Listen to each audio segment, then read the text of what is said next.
So all And I things know, tied in together. yeah, and I know you teach pBuzz as part of your Yes, classrooms. P, yes. When so we felt like we were missing something a couple years ago. We started band in fourth grade, and we did fourth through sixth generally. But we had so many families coming in, like, their younger siblings wanted to play. And so we're like, we really don't want to miss out on a new generation of kids. So we went back for third grade. And the year we chose to do that, we had another principal say, hey, we would just love if you could come and teach our second graders. And it was it was wild to us, but we're like, hey, we have to figure out something so that we can build up our students. And so when we took on the program to start in second grade, we found out about pBuzz and pBones, P trumpets. For that model, we decided to go with for the second grade model, we decided to go with the pBuzz instrument. We found that it was a lot easier to manage than a traditional concert band instrument. They're much smaller, and the pBuzz is much lighter, while also teaching them how to buzz, how to take care of an instrument, and getting these micro movements, and it kind of gets them used to what happens when you move over to a traditional band instrument. So it sounds like you are looking at creating a pathway, if you will, to band. Is that Yeah, I would say thought that's how process? we've used it in the past. Yes, Hmm. Okay. And how do the kids respond? I think the kids love pBuzz. Hmm. They feel like I'll say they feel like the big kids. They feel like Yeah. they are a part of the band, which they are. And we just have the tool that allows them to feel that way. So we're very grateful for pBuzz for sure. Great. Great. Thank you. Manasseh, so you're the high brass instructor. How do you feel about pBuzz for that in that second and third grade level? Well, it's been the foundation of you know, great brass playing students we have. It's Mhm. the to introduce not everybody has that natural instinct to buzz and figure it out quick. So for a select few kids, so the ones that naturally take a quick liking to it, you want to keep tabs on it about, okay, this could be a trombone player, this could eventually be a trumpet player, this could be a tuba player, and then the Mhm. ones who don't play brass still have just a great foundation of hearing notes, understanding that this is F, this is G, one is F, two is Mhm. G, but you still have that understanding of what the note is supposed to sound like, and you know how to read music. So when you go to play your clarinet, pBuzz is still beneficial in that way from the year before. So, I mean, some of my most advanced high brass players started on either pBuzz or P trumpet.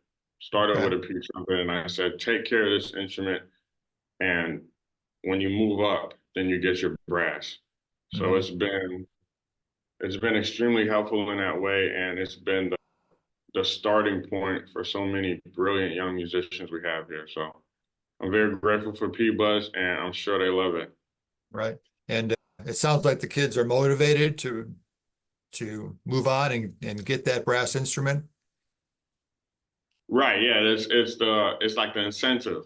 It's like, Hmm. okay, if I you can't move on if you don't take care of this Hmm. P trumpet. It's very important that you treat this like you would treat the most expensive instrument you'll come across. Hmm. And you see kids that say, okay, if that means I can get my trumpet, and they do everything they can. So it's great training as well, just for Hmm. being responsible, being accountable.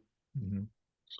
So the P-Buzz it really doesn't have a trombone mouthpiece, it doesn't have a trumpet mouthpiece. It's kind of in between. As a brass player, how do you feel about that? It's it that that's a great point. I feel that for me, it's all about paying attention to the range and how high they can get on it, regardless of the size.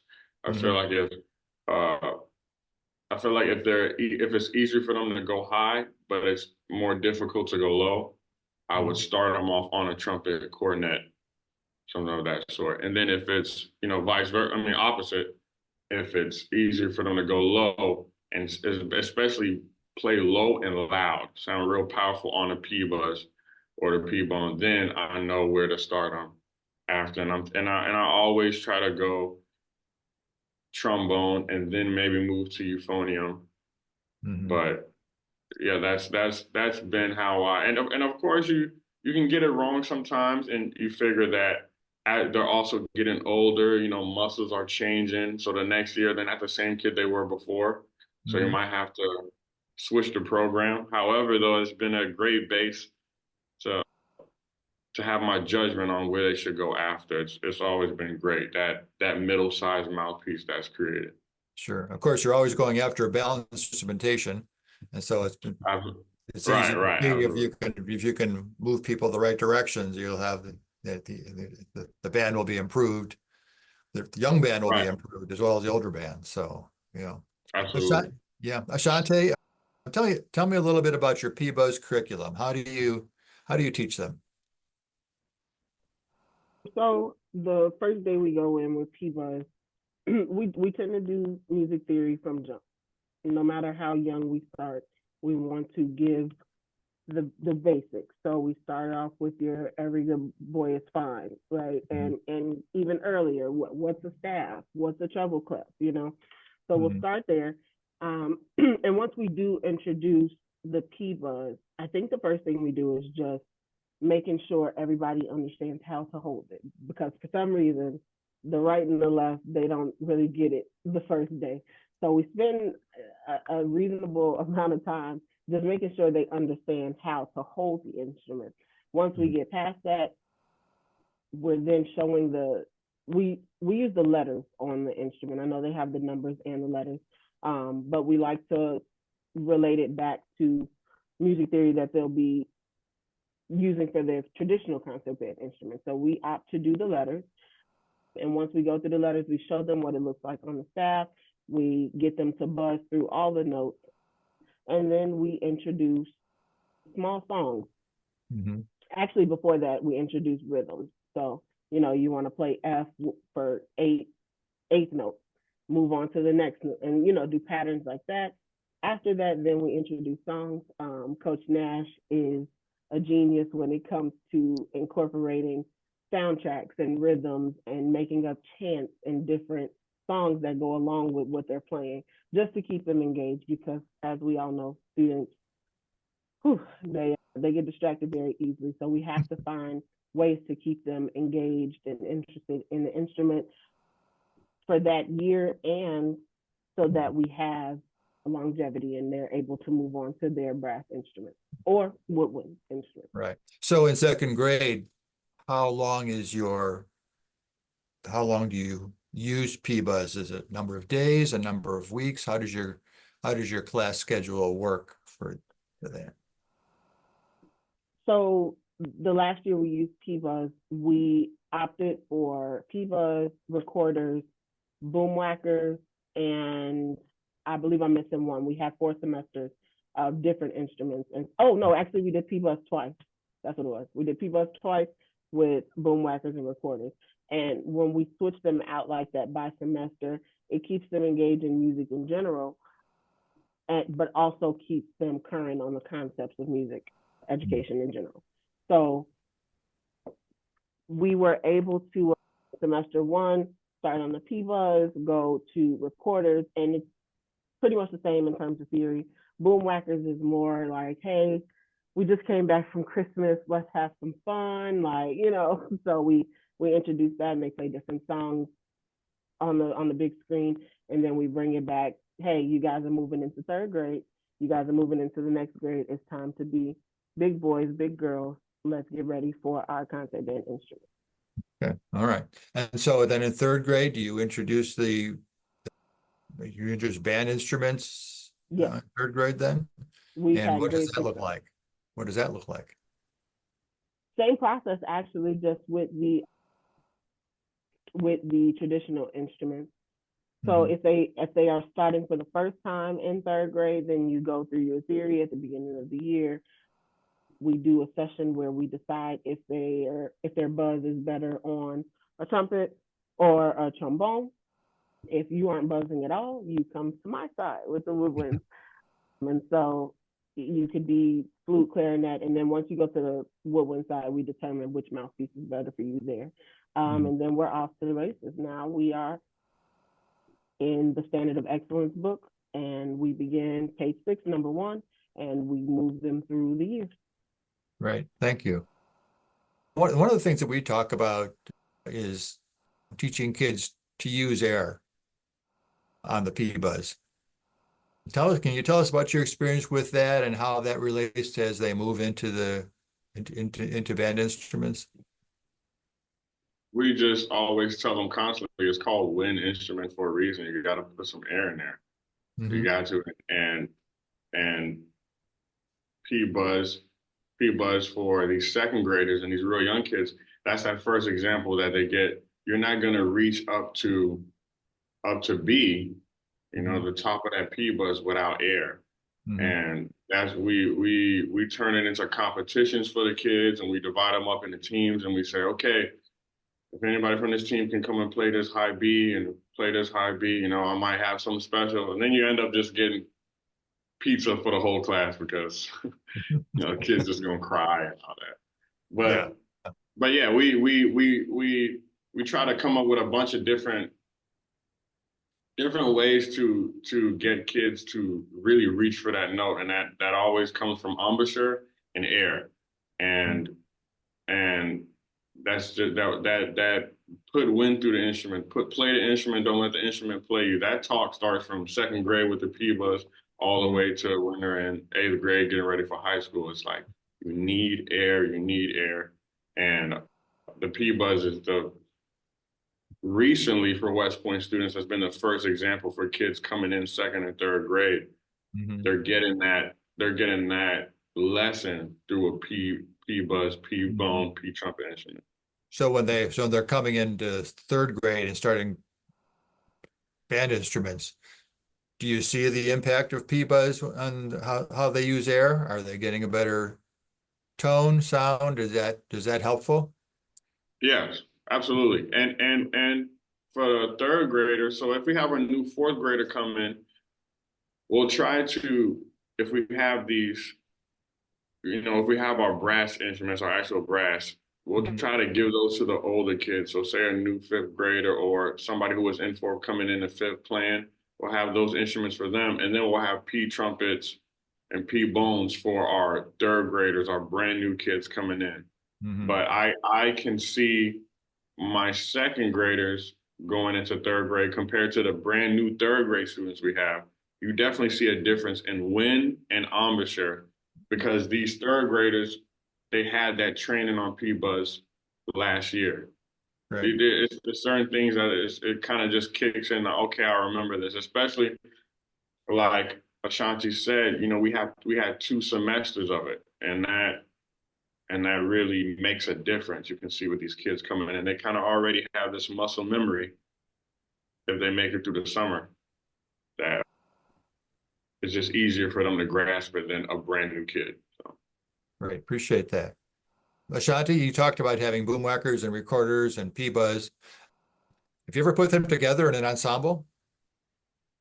No, and actually we realized that last year. I said, why did we never put those together? It just never crossed my mind. And I moving forward, we definitely will. Maybe we'll introduce that in the last semester and make an ensemble. Okay. It might be a little chaotic at first, but at least the kids can learn about playing an ensemble, right? We'll make it through. We'll make it through. So what are you able to teach that would be more difficult to teach without pBuzz? Ashanti, let's start with you. Can you ask the question one more time? I say, what are you able to teach with pBuzz that would be more difficult to teach without pBuzz? Oh, I think I would say brass instruments primarily. I see the effects for woodwind players as well in terms of discipline, but I think there's a greater impact on the people that move to playing a brass instrument. as far as embouchure, and as Manasseh was saying, the wind and embouchure mix. I think it's more beneficial for brass players. Yeah. Manasseh, how about you? What things can you teach with pBuzz that you might not be able to do as easily without pBuzz? I think determination to actually work for a note. I think if you have if you have somebody playing a piano, you hit it, there's the note. Mhm. And then if you have somebody even on recorder, you kind of blow and then something's gonna come out. It's gonna be a note. And I think with pBuzz has really brought this idea to kids about you have to really to get this note to sound how you want. You have to Mhm. really work. You have to really think about what you're doing, and you have to put both sides of your brain together. You got to try to produce this note. And that's going to happen when you're starting to play a clarinet, when you're starting to play a sax, when you're starting to play a trumpet. When you have to go to these traditional concert band instruments, if it's not percussion, you have to work for these notes. These notes aren't just going to come to you. Mhm. And pBuzz has introduced that to our youngest grade of kids that we teach. Instead of Mhm. them hitting a boom whacker all year and saying, okay, I can just hit this on the ground and then boom, I got a note. Now you're introducing this this skill that they're gonna have to keep working at, that they're gonna use for the rest of their life. It's like, okay, it's not coming, but it will come. Mhm. You gotta keep at it. And I think before pBuzz, we really couldn't introduce that idea how we wanted to these second graders, and now we have that. So And I I think that just would want be, to I just yeah. want to speak on the students that enter in third and fourth grade, but maybe smaller. It's given us the opportunity and giving them some relief from the frustration of holding this brass instrument and it's something just overcoming something that's so big for them. I really think pBuzz has given an opportunity for younger students to be introduced to band earlier. Mhm. And earlier is better, isn't it? Yes, of course. Mhm. Before they get involved in other things and have that opportunity. Great, great. Is there anything, are there any questions I haven't asked that you'd like to talk about? If there's something you've thought about before this interview, they said, I'd like to comment on this. Or Adam, do you have any additional follow-up questions? I was just going to ask one in terms of teaching pBuzz, because obviously, as well as it being a new instrument for the kids, it was a new instrument for the both of you. Did you just pick it up and went with your gut, or did you explore any of the resources that we offer on the website? Was it just a case of exploring together? Primarily just exploration. And I'm a woodwind player at heart. I am 100% woodwind. So it was different for me, but it's not impossible to grasp. So I was very grateful for the notes on the instrument. I think it's important for kids to be able to see, especially if we're going to start young. It's important for them to see their positioning and see the notes that they're playing. But for me, I like it too. It's a rainbow pattern. I like to look. It's fun, right? And once I got the basics of it, we then introduced we use the pBuzz book. So we go to Mary Had a Little Lamb, and there's another song we Hot like. It cross would be buns. yeah. So Always hot um cross. yeah, it's always a good time. So yeah, it's been a great tool for me as well. Right, right. I will Well, say that as a high brass coach, I had no other choice. I had to get on that instrument and figure it out. But it was very easy, straight to the point. And I definitely explored it. I realized you can take all those notes even up an octave if you really push for it. Every note on there, you can bring it up there. You can take it up there. So I actually had a lot of fun on it, especially when me and Coach Courtney first started teaching at our one of our partner schools, Emmett Till. We was there working with the second graders, and that's when I was really figuring it out.